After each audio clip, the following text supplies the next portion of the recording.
now, a very special presentation, Between the Grooves.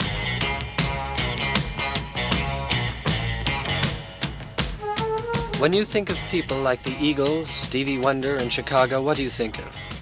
Success, hits, making a fortune? Fortunately, that's just part of the story. The fact is that many of today's superstars are deeply involved and give a lot of their time to a variety of issues that concern us all. In the 60s, with songs like Blowing in the Wind, Where Have All the Flowers Gone, and If I Had a Hammer, Paul and Mary and I were part of the movements and efforts of our times. And a decade later, the issues and concerns may have changed, but some performers are still committed. I'm Peter Yarrow, and I want to share a new kind of radio show with you. It's a show that looks beyond the hype that surrounds us all, and it's called Between the Grooves. It's a program that spends time each week with music celebrities and what concerns them most. Listen now to Between the Grooves. You'll hear it every week on this station.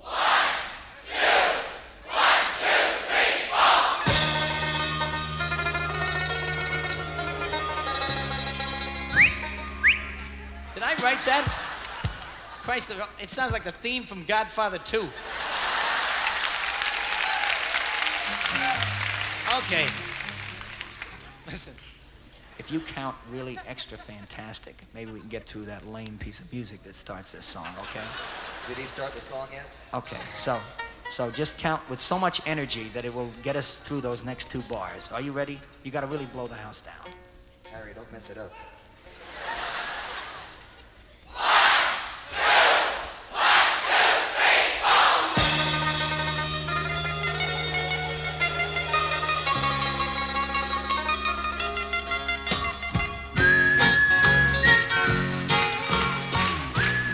Now, Harry Chapin is a friend of mine, and as you may know, a very special performer. Join us for the next hour and discover how much more there is to Harry than just his music. There you stand in your dungarees, looking all grown up and so very pleased. When you write your poem, they have so much to say. When you speak your dreams, it takes my breath away. You know I want to be a ball player, a regular slugging fool. But I guess our dreams must wait a while until we finish school. And so you and I'm very involved, obviously, in the hunger issue. I think we've got to do better, and there's about 500 million people starving around the world. In a world where we could feed 8 billion people and we're not feeding our 4 billion, I mean, again, that's obscene. Most of us don't know about it. Most of us, I didn't know about it up until a couple of years ago. Most of us don't know what we can do about it. There's a tremendous amount that can be done. There's more to Harry Chapin than music. We'll be right back for a look at Harry, Between the Grooves. Harry Chapin, successful rock star.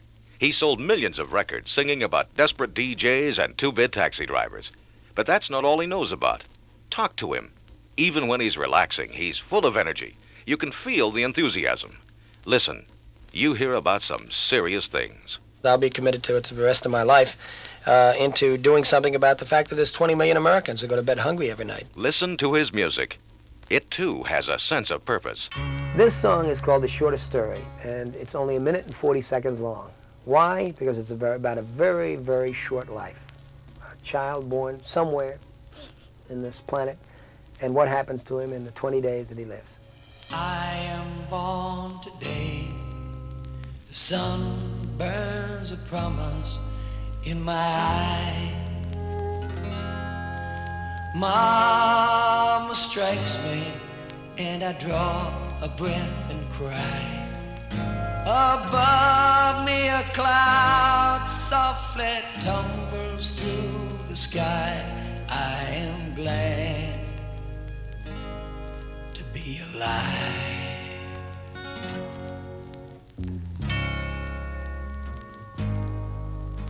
It is my 7th day. I taste the hunger and I cry. My brother and sister cling to Mama's side.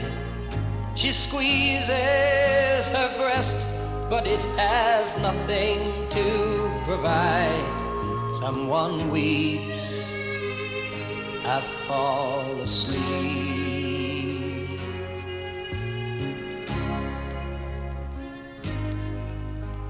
It is 20 days today.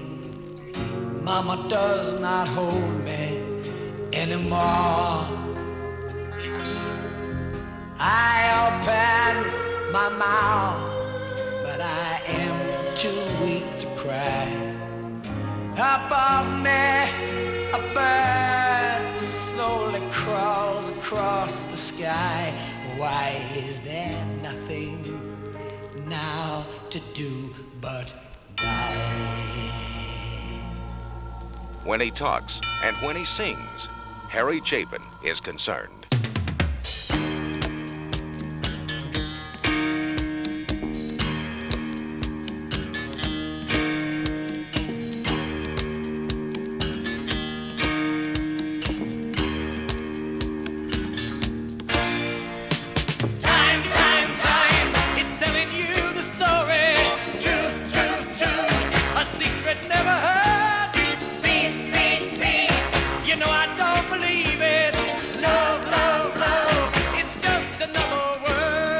I feel strongly that when people ask me why does a singer get involved in politics, I'm not a performer who gets up on stage and harangues my audiences, but I believe that everybody in their private lives should be very involved in our future.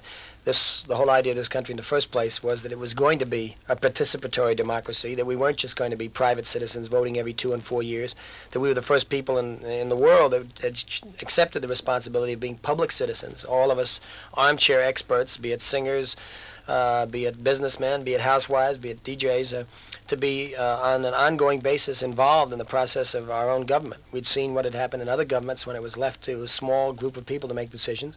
We saw in our own society what's happened with, say, with Watergate or with Vietnam when the decision was made by small groups of people and we weren't getting the truth.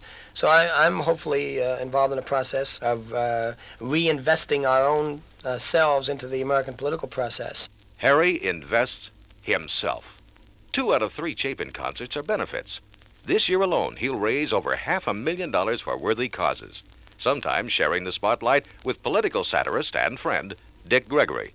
Last year, Gregory spent the summer running across America to dramatize the hunger issue. After I finished the run from L.A. to New York, probably the highlight of the whole run was in Boston, where Harry Chapin came in to do a concert to dramatize world hunger. I mean, it was the most beautiful thing in the world. And he come and run the marathon, and then that night put on a concert that just the people just overflowed in Boston, that it just stopped traffic for hours. The stage is set. The audience waits eagerly. Chapin walks on stage to a burst of applause. These are the moments artists live for. All my life's a circle. Sunrise and sundown. Moon rolls through the nighttime till the daybreak comes around. All my life's a circle, but I can't tell you why. Seasons spinning round again, the years keep rolling by. See, frankly, we could do a Bangladesh concert every night of the year. That's $2 million times 365 nights would raise $730 million for the year. Now, that's a pipe dream, but let's say we did. And if we applied it just to relief, that would be $1 per person per year who is hungry, given the amount of people we have now. If you took 1,000th of that, which is $730,000, and applied it in Washington on political action, it could have, I think, a much more dramatic impact than the 1,000 times more money applied to relief. Now, this is a choice everybody can make. The extraordinary thing about the hunger movement is there's so many different things that need to be done that you can plug in on any area. You can just plug in on our Meals on Wheels project, or something to do with infant feeding, or malnourishment problems, or diet things, or food co-ops, or working with migrant workers, or all different kind of areas. So it's an area that you don't have to just plug in Harry Chapin's version, or CARE, or UNICEF, or World Hunger Year, or whatever. There's so many different things. Just become knowledgeable, and by God, there's so many things you can do. Concerts alone can't solve the horror of hunger. but you can. Stay with us, and we'll give you some ideas on Harry Chapin, Between the Grooves. A one, a two, a 1, 2, 3, 4.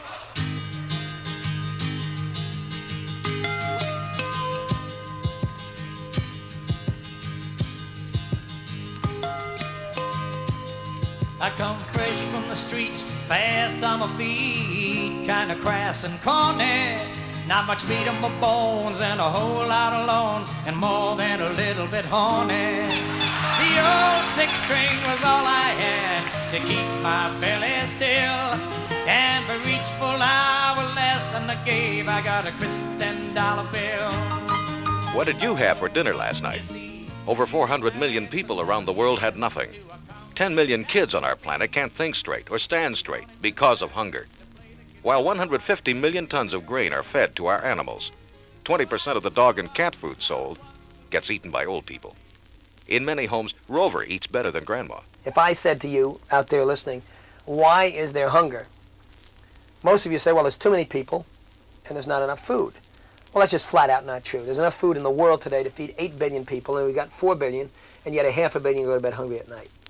And an even more clear-cut example is a country that we would know something about. It has enough food to feed 1 billion people. It's got 215 million. It uses 1/3 of the world's resources for 1/16 of its population. And yet 20 million Americans go to bed hungry at night. Now, to me, that's very close to the basic definition of obscenity. I just feel that our sense of priorities must be terribly screwed up if we have that kind of reality. And just as you think you're beginning to understand, there's something new to find out. It was raining hard in Frisco.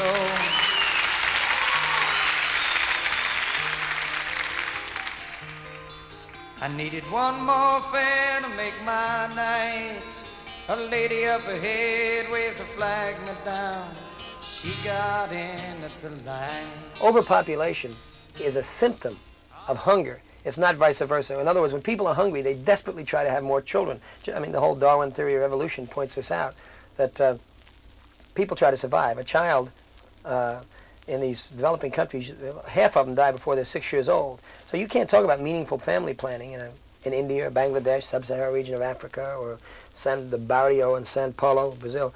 If you were trying to have, say, they say you should have 2.1 children to have 0 population growth in the United States. Well, there, to have 3 children survive, you've got to have 6 or 7 children. So, I mean, automatically, we are putting people, because they don't have the land to grow food for themselves, and much of the land in Brazil, for example, is growing beef for the United States, or in Mexico is growing winter vegetables for the United States, or in Haiti, which has the lowest standard of living in the Western Hemisphere, there's, you have to say that the vast majority of what is grown in Haiti is exported in the United States, i.e. sugar. So, when you start realizing these things, you can start dealing with the problem in a more meaningful way. It was somewhere in a fairy tale. I used to take her home in my car. We learned about love in the back of a Dodge, a lesson that had gone too far. And when you start realizing that the amount of old people in this country who are living in a fixed income, when they've worked 20, 30, 40 years, earned a decent retirement, and then find that when they pay for their rent, heat, light, phone, all of a sudden they haven't got enough money to pay for food. They're eating 1 meal a day, and they're too proud to go on food stamps or welfare. I mean, then you start understanding the dimensions of the problem, and the dimensions of how much it deals with human justice, how much it deals with the reorganization of priorities. The key, again, I just have to re-stress, is knowledge, and then imparting that knowledge, ideally, to your congressman, to people in state government, people in the national government. Oh, I've got something inside me to drive a princess blind. There's a wild man is and he's hiding in me, illuminating my mind. Oh, I've got something inside me, but it's not what my life's about. 'Cause I've been letting my outside side me over till my time runs out. But what can we do? There are solutions. One is to fully use the food we have. In Los Angeles, the Grandview Food Bank rescues surplus food and gives it away to families who might otherwise starve. We're essentially a twofold project. We deal, one, with the problem of food waste by industry in the Southland area, and two, the incongruity of people who are actually starving. A couple of years ago, Mr. Collier, the director of the program, realized that there were large amounts of salvage food available, but there was no central agency that undertook the task of redistributing the food back to the agencies that could use it. Last year, we distributed over 2 million pounds of salvageable food, of almost every kind that you can imagine, back to nonprofit agencies that in turn feed the poor. Those 2 million pounds would have been tossed out if people like Greg Kreitzer didn't care. Dick Gregory has another idea. He says well-fed Americans ought to prove their commitment to their hungry brothers and sisters by fasting 1 day a week, or by growing food in backyard gardens, or even on the White House lawn. What I was hoping that we could probably, create as individuals a atmosphere that the President of the United States, Congress would create a new cabinet post called Secretary of Food and Nutrition. And we let the Secretary of Agriculture deal with wheat, cattle, and corn, and let the Secretary of Food and Nutrition deal with the basic human needs. And somewhere we got to realize every one of us on this planet is born with certain God-given rights, and among those is the right to eat. Just like the right to breathe air and the right to drink water.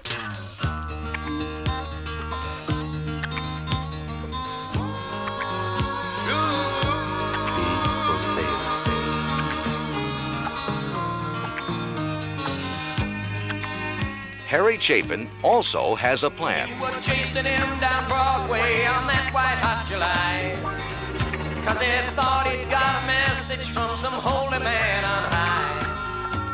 He said his chance had finally come, he'd done it on his own. Well, first of all, knowledge is the first step towards action. You got to know something, and most of us, as I said before, labor under certain illusions and delusions and myths. And there's a new book out that you might be a good start. I have no financial interest in it. I help support the writers when they were writing it. It's called Food First. It's by Francis Moore Pay, who wrote Diet for a Small Planet, which sold about 1.5 million copies, and Dr. Joe Collins, who was co-author of Global Reach. And it's an extraordinary, extraordinary book. It's published by Houghton Mifflin, and it's written in the same style as how everything you want to know about sex but we're afraid to ask. There's a lot of tough questions in it, and it answers them in really, I think, a way that not only makes you horrified, but far more than that, lifts some of the kinds of fog that was making you unable to react to this situation. It's the most clear, incisive version of why we have a hunger problem and what we can do about it. Joe Collins and I wrote the book Food First, and the reason that we did is because we felt that there was a real need for a book that would, in popular language, cut through all the many myths that keep Americans locked into fear and to guilt about world hunger problems. We felt the fundamental myth was the myth of scarcity. And the first part of our book is called The Scarcity Scare, because people feel somehow that they are pitted against hungry people, and they are made to somehow feel that is their fault in the sense that greedy Americans cause hunger. So what we wanted to get across is that there's plenty of food for everyone. The reality in the world today is abundance and not scarcity. And with that understanding, then people have to start looking at the social, the economic, the political roots. Because if there's enough food, then we can't blame it on nature anymore. We have to realize the systems that we help to support. What comes through is the central message that every people has the capacity to be self-reliant in food, and that we are victims in the United States of the same forces of concentrated control over our food supply.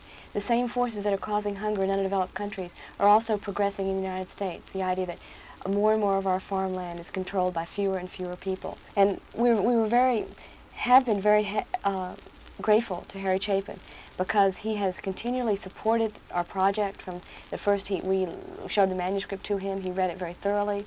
He started promoting it, encouraging people to read it. He supported us financially when we needed it, and continues to do so to support our institute, which is an ongoing outreach arm for, we feel, that the vital, popularly written information about the causes of hunger and what people can do. Food First is one book, but there are many other sources of information. For example, Harry founded his own organization called World Hunger Year. Our basic job is to spread the news about this, but I would have to say that once you start getting a little more knowledge about the thing, you realize it is a giant problem, but you also realize how much an impact you have. And in the time I've spent in Washington, you find out very soon that there's a tremendous vacuum of enough people working in this area. And the impact of a small group can be enormous if they're willing to be sophisticated and energetic. A perfect example is the National Rifle Association. Here's a group which has 2 million members in the United States, less than 1% of the population, and yet every time gun control legislation comes up, they do a brilliant job in the American way, trying to have their vision of how that should be, those gun control legislation laws should be written, the vision that gets through. I think that if we can put together 5% of the American people that are interested in this issue, we can have a tremendous impact on policy. The problem is that most of us are sheep, and we think that we have to be sheep. The fact is, those of us that learn that you don't have to be a sheep, that you can be an active American citizen, very soon learn that you can have an inordinate effect on the policies of our government. Chapin cares. Caring is a part of his involvement in social issues and in his personal life. Well, it came from a poem my wife wrote that was basically a zinger at me, having spent a couple of years in the music business, running around, working very hard, performing, taking tours. I had a bunch of kids, and she was basically revealing the fact to me, there's something I should have known, that there's other kinds of investments. A child arrived just the other day. He came to the world in the usual way, but there were planes to catch and bills to pay.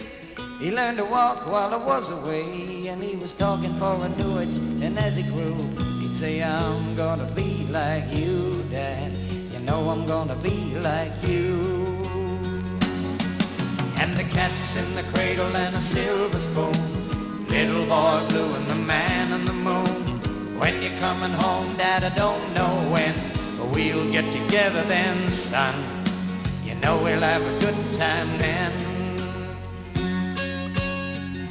The poem really affected me. I turned it into a song, and it's the only #1 song I've had. Well, my son turned 10 just the other day. He said, thanks for the ball, Dad. Come on, let's play. Can you teach me to throw? I said, not today. I got a lot to do. He said, that's okay. And he walked away, but his smile never dimmed. It said, I'm gonna be like him. Yeah, you know I'm gonna be like him. And the cat's in the cradle and a silver spoon, little boy blue and the man on the moon. When you're coming home, Dad, I don't know when, but we'll get together then, son. You know we'll have a good time then. Sometimes when I really think I may have written a hit, I've always been wrong, and sometimes when I just sit down and write as good a song as I can, lo and behold, it ends up on the top 40 charts. Well, he came from college just the other day, so much like a man I just had to say, son, I'm proud of you, can you sit for a while? He shook his head and he said with a smile, what I'd really like, Dad, is to borrow the car keys. See you later, can I have them, please? And the cat's in the cradle and a silver spoon, little boy blue and the man on the moon. When you're coming home, son, I don't know when, but we'll get together then, Dad. You know we'll have a good time then. I was really flabbergasted because I never realized that there would be that kind of wide-ranging impact for the song. You know, most top 40 hits are not about parenthood. They're more about love, you know, love affairs and stuff. Well, I've long since retired. My son's moved away. I called him up just the other day. I said, I'd like to see you if you don't mind. He said, I'd love to, Dad, if I can find the time. You see, my new job's a hassle and the kids have the flu, but it's sure nice talking to you, Dad. It's been sure nice talking to you. And as he hung up the phone, it occurred to me, he'd grown up just like me. My boy was just like me. And the cat's in the cradle and a silver spoon, little boy blue and the man on the moon. When you're coming home, son, I don't know when, but we'll get together then, Dad. We're gonna have a good time then. And the most exciting thing that's happened to me in the last 5 years is I've sort of become a category. Recently there was a review in Billboard about an Elton John album and said it even contains a Chapin-esque cut. And when you started to become an adjective, I think it's exciting. It means that I'm doing something that's a little bit different. Harry's style is different. He's not in the habit of compromising his ideals in his life or music. That sometimes puts him up against the establishment. Harry challenges the record industry and names names. He'll tell you about it when we return in a moment on Between the Grooves.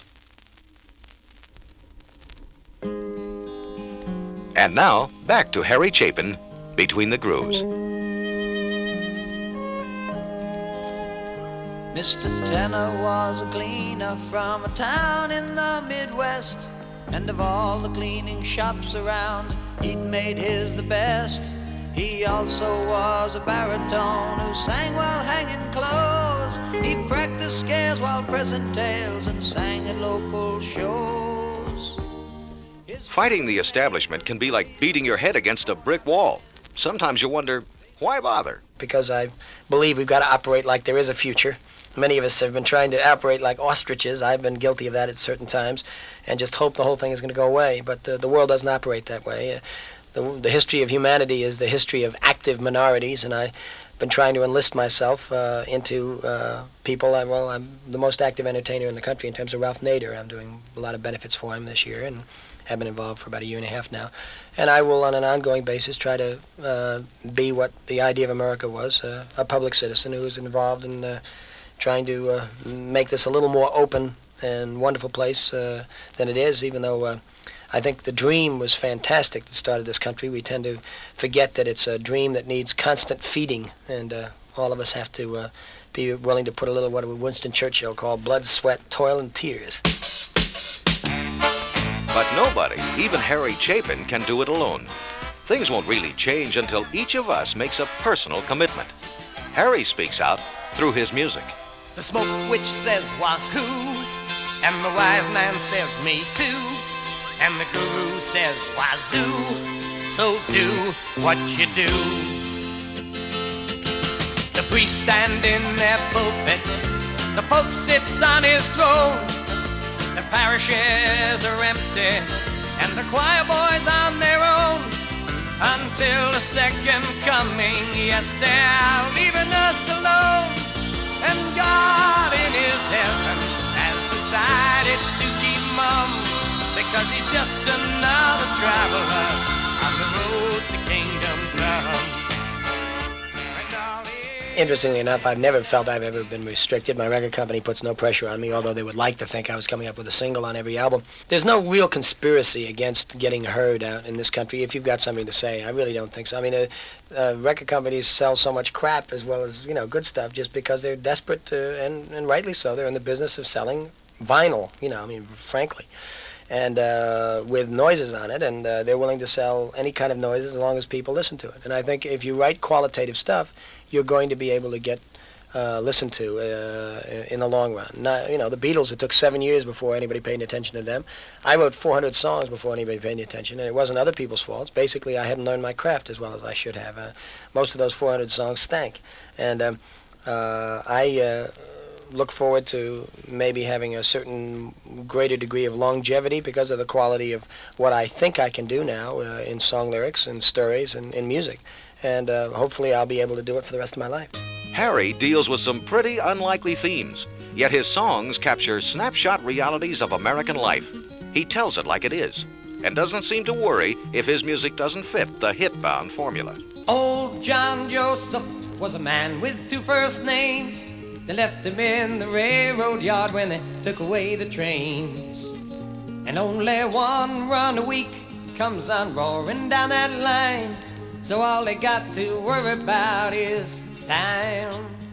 I come by in the evening. Adults tend to buy albums. Singles are usually, I kid, are like 45 RPM licorice pizzas that are bought by pre- or post-pubescent American females between 9 and 11.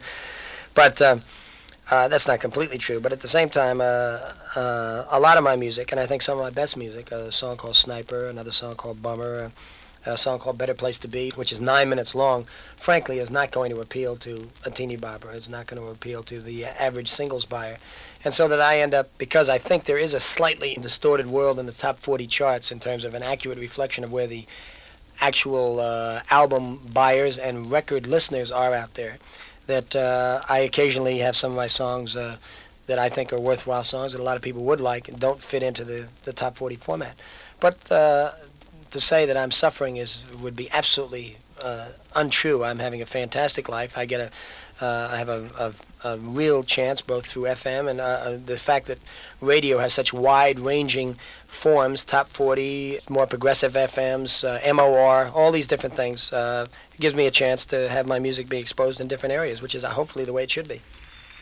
I have trouble getting my songs on the radio because they're too long, but this is a song that snuck on the charts for about 15 minutes.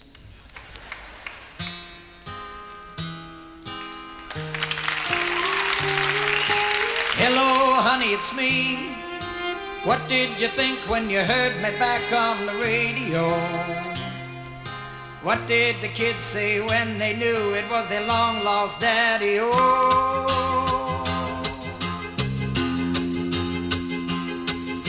remember how we listened to the radio, and I said that's a place to be, and how I got the job as an FM job the day you married me. It was 2 kids and I was into AM rock, but I just had to run around. It's been 8 years since I left you, babe. Let me tell you about what's gone down. I am the morning DJ at WOLD.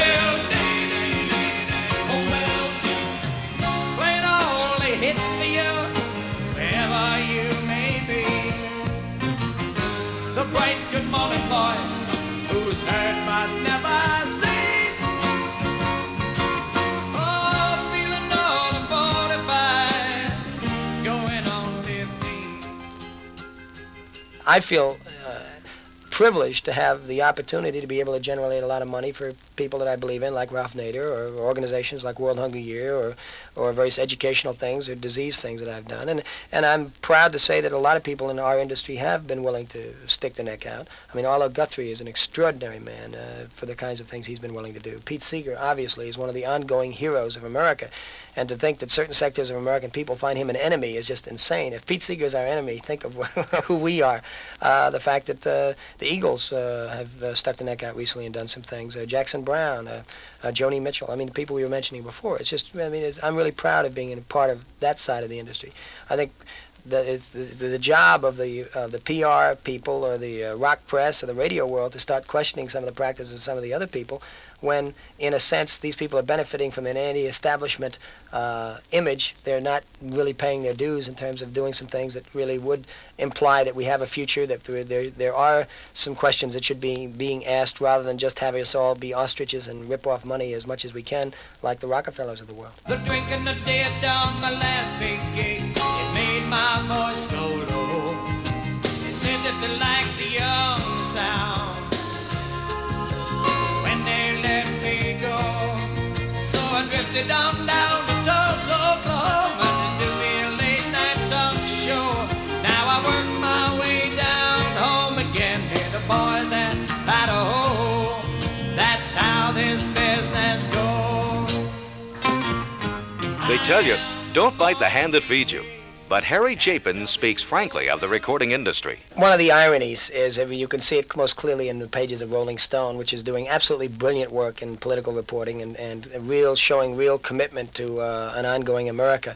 And yet, and with a sense of being counterculture, being anti-establishment, being questioning where our goals are, what are the realities of our today's society. And then you look at the musical pages of Rolling Stone, and you see that many of the groups that so-called come on as anti-establishment, counterculture, questioning people who are willing to stick their neck out for things they believe, and you will find that basically they're the new Nelson Eddies. Even though they may dress in outrageous costumes, even though they may not look like their standard American, standard establishment types, if you look at their management, if you look at the way they operate in terms of agents and promoters, and the way they spend most of their time, what they do with their money, they're investing it back. I mean, the sad truth is, when the benefits are done, it's usually the folk-oriented acts that do the things. The folk rock-oriented. You'll find that it's the Jackson Browns, the Eagles, the Linda Ronstadt. And ironically enough, just to bring in the other side of the political spectrum, Frank Sinatra and Bob Hope far more concerned about human issues, even though they do it from a different political spectrum, than many of the super rock acts that, in a sense, are very willing to be anti-establishment by painting their faces and doing this and doing all kinds of outrageous things, supposedly, but actually, in fact, are far more self-oriented, far more establishment types when you actually look at not just the style, but the substance of what they're doing, than some of the people that are willing on an ongoing basis to say, hey, this country needs all of us to be involved in it, and not just rip it off. I am the morning DJ at WOLD.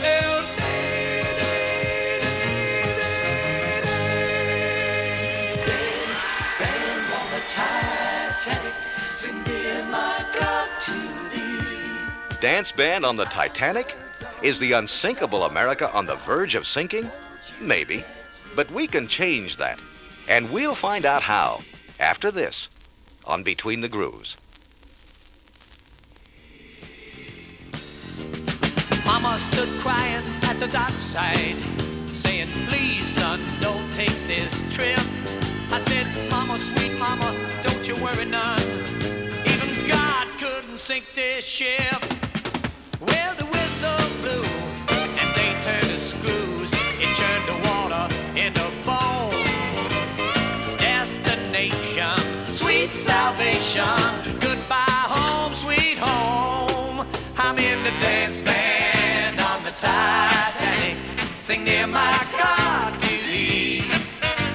The iceberg's on the starboard bow. Won't you dance with me? Harry Chapin's musical style is hard to pin down. One thing's for sure, it's rock music, and Harry keeps rocking the establishment. We've got a world where there really is an establishment that is making some decisions that aren't that fantastic in terms of the well-being of old people, the well-being of minority groups, the well-being of people in other countries. The key people that haven't noticed this is the rock press itself. I mean, you know, they automatically, when somebody's willing to put on outrageous clothes and do something outrageous on an external basis, they assume that this pervades their politics, pervades their efforts in terms of other human beings. And there are many issues in terms of not style but substance where people like yourself and myself can have an effect if we're willing to commit our part of our lives to them. And it has nothing to do with painting your faces. It means it's got to do with work. It's willing to put you... I mean, the amount of money that we in this business can make is truly extraordinary. I mean, we're the new potential royalty, you know. I mean, I'm a second-level rock personage, but I mean, I make $10,000 a night minimum, and that's a hell of a lot of money. And then when you add record royalties and everything else, I mean, it really becomes substantial. And the question is whether your vision is you want to become the new Nelson Rockefeller and sit there with millions of dollars in the bank, or whether you want to be a person that takes enough to live well but also gives back. Who used to be very verbal during the 60s about why didn't successful people give more back to the society. I mean, in the early 60s, a lot of people in the music industry had to be involved because that was the way, the tonality of the times. Everybody, if they were going to be successful, had to be protest-oriented. But by the end of the 60s, many of the acts were pulling away from that. I came into town with a knapsack on my shoulder and a pocket full of stories that I just had to tell. You know, I've knocked around a bit and I've had my share of small-town glories. It's time to hit the city and that crazy carousel. I've been feeling sorry for myself, but you know I was only lonely like everybody else. Well, the point is, all of us really, at some point, sell out, but God almighty, let's not sell out so cheap. I mean, I hear these stories of young people just graduating from college, and the first question they ask the industrial recruiter is, in terms of getting a job, what's your pension plan like? I mean, God almighty, you know, this is the time to dream. Let's hold on to our dreams. Let's not just, I mean, it's hard enough to hold on to them when you're 40 or 50, but for Christ's sake, don't start out with lead off the fact that you're going to sell them out. So I would like to say that far too many of us sell out far too cheap, and there's an extraordinary ability to integrate your dreams in reality if you're willing to be somewhat of a tough, goal-oriented person. Now, if you're going to be a wishy-washy, you know, namby-pamby type, no. But if you're willing to be somebody who really feels that they can have an impact, God, you can have a tremendous impact. Just don't sell out cheap.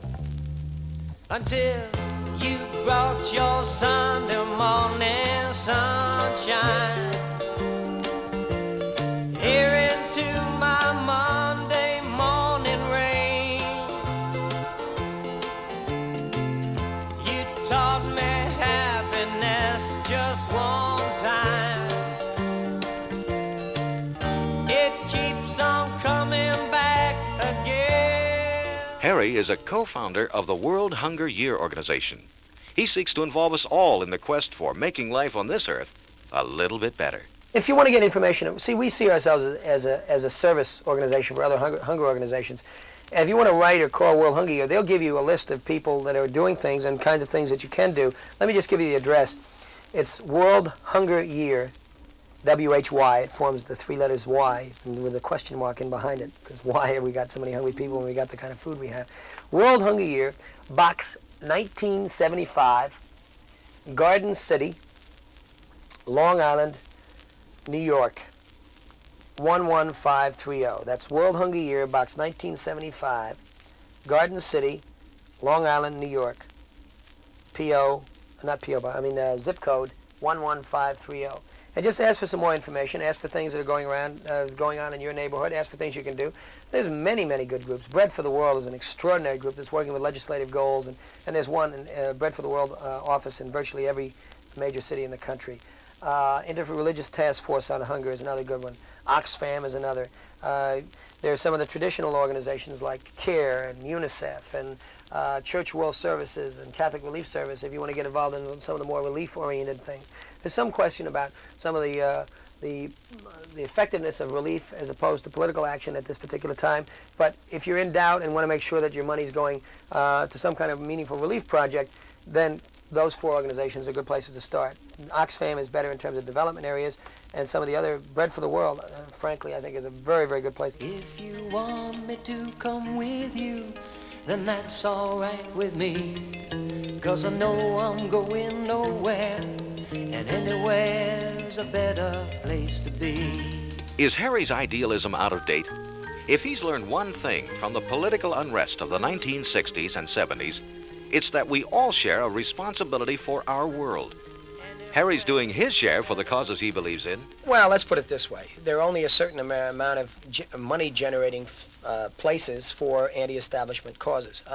Ralph Nader's total budget is $1,300,000. That's a very small amount of money compared to, say, what the oil companies alone spend on various issues. So I think it would be an extraordinary thing if the entertainers of this country, who appeal to vast masses of the American people, took as their particular job to make sure that we fund consumer and people-oriented programs, people-oriented lobbying organizations. I mean, there's a natural lobby for all the various special interest groups for various industries in our political process. But there aren't natural lobbies for hungry people, for minority groups, for consumer issues.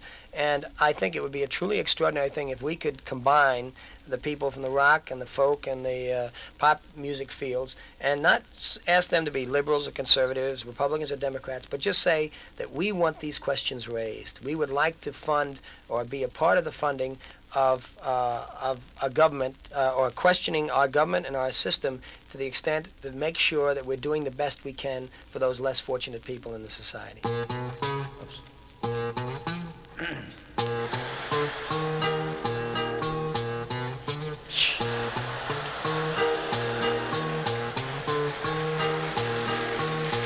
The very day I purchased it, I christened my guitar as my monophonic symphony, six-string orchestra. In my room I'd practice late, they'd leave me alone. My mother said, "You're nothing yet to make the folks write home." I'd play it all the talent nights, I'd finish, they'd applaud. Some called it muffled laughter, I just figured they were odd. So I went up for an encore, but they screamed they'd had enough. Or maybe I just need a group to help me do my stuff. And so I dream a bass will join me and fill the bottom in. And maybe now some lead guitar so it would not sound so thin. I need some drums to set the beat and help me keep in time. And way back in the distance, some strings would sound so fine. And we'd all play together like fine musicians should. And it would sound like music. And the music. That's the kind of guy Harry is.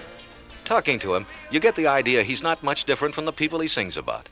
He doesn't tell you about growing up in Greenwich Village or studying philosophy and architecture at Cornell University. He doesn't tell you about the Broadway show he helped write or the Academy Award nomination he received for a film that he made with a friend. And he doesn't tell you he's got 6 kids and a wife, Sandy, who's working on a PhD. He doesn't tell you those things because he's concerned about some more important things, like injustice, poverty, and hunger. Absolutely, because I honestly feel that if your major source of inspiration is going to share Bono's parties, you end up by having a much less vision of what's happening in the real world than if you're out there dealing. I mean, most of us who have become well-known in the music business started out as people that had our antenna out. We're receiving a lot of input from all kinds of different involvements, concerns towards communication. The problem is when you become successful is you tend to have people willing to put you into limousines, into jet planes, into glamorous parties where other people aren't allowed to come in. And all of a sudden you, frankly, are cutting off many of the fertilizers, in a sense, that got you going in the first place. I just love this brother for what he's doing. And I know as one who fasts a lot and know what hunger feels like, knowing as one that was hungry when I was a kid, if I could have heard a Harry Chapin on the radio talking about my hunger that night with no food at all, I could have gone to bed just feeling a little bit full. So I've been trying to operate as much as I can like an ordinary person, like I've always been. It's Harry Chapin, small h, small c, and hopefully being able to have my antenna out and alive. And I guess it relates to that great Bob Dylan line, "He who is not busy being born is busy dying." And I'm trying rather desperately to continue being born during my lifetime. Orchestra.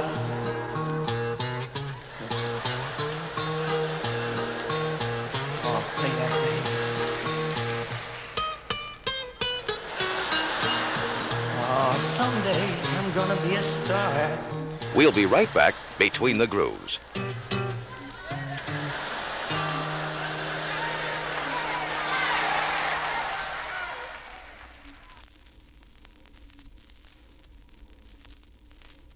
That's Harry Chapin, Between the Grooves, a Broadcast Works production.